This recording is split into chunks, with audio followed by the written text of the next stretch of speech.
So this Jadakiss clip came out a few weeks ago. Since he became a father, he just came to appreciate growing up in a two-parent household. Actually, it was a label that he didn't really want to talk about because it wasn't street. And he didn't tell you he went to private school, and we had no, that wasn't that nigga that started something. I didn't hear it in there. And it's not that he was pretending to be something that he wasn't, because someone can absolutely live in a two-parent household, go to a private school, and still be in the streets. But it's the fact that this aspect of his upbringing was not at all prevalent in his music. In that clip, his body language looks a little uncomfortable while his dad reveals that aspect of his life. It kind of reminds me of this clip from Jay-Z's Fade the Black documentary. What about this guy? Him. Him what? What about him? He raps about shooting and killing people. That's cool. That's what people want to hear. They want to buy it. They want to hear it. If they buy it. It's like, truthfully, it's whack. Like, I be feeling that way too. Like, I don't be wanting to do that. I seen. Oh, you see how rappers are now? See what the public, see what y'all do to rappers? They scared to be theyself.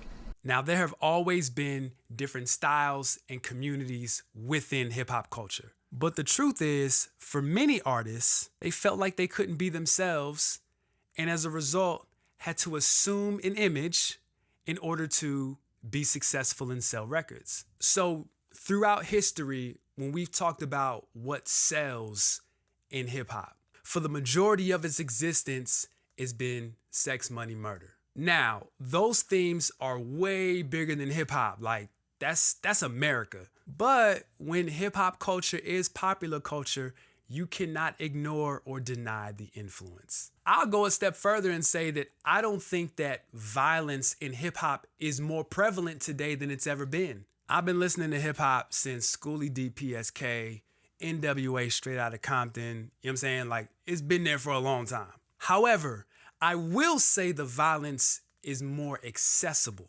Man, every nigga that we beef with, nigga, 30 of they niggas get smoked, nigga, and don't nothing happen to us, nigga. In real life, nigga. It's real life, nigga. And you got all these hip-hop fans who are not street at all, condemning Gunna for the conditions of his plea deal. YSL is a music label and a game, and you have personal knowledge that members or associates of YSL have committed crimes in furtherance of the game. Yes, ma'am. Additionally, you got the judicial system attempting to use lyrics in court. 100 rounds in a Tahoe, I'm prepared to take him down. Got banana clips for all these niggas acting monkey. Again, throughout history, hip-hop has always said that the content was entertainment and that it was a product of its environment, while simultaneously requiring its community to be authentic. Like, look, what 21 did on Clubhouse is what rappers do all the time. Name drop people they've killed, crimes they've committed. And I do not see the difference between all of that and what people are knocking Gunna for. So as I said, the violence is accessible, but so is the contradiction, to me. Ultimately, I feel like hip-hop needs to be more accountable to itself. It's really weird hearing murder music after so many rappers have died violently over the last few years.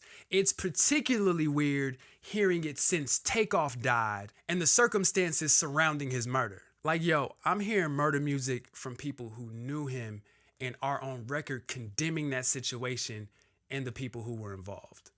That's just weird to me. This is a much bigger conversation than this video, and I'm not using this video to try and solve all the ills of hip-hop.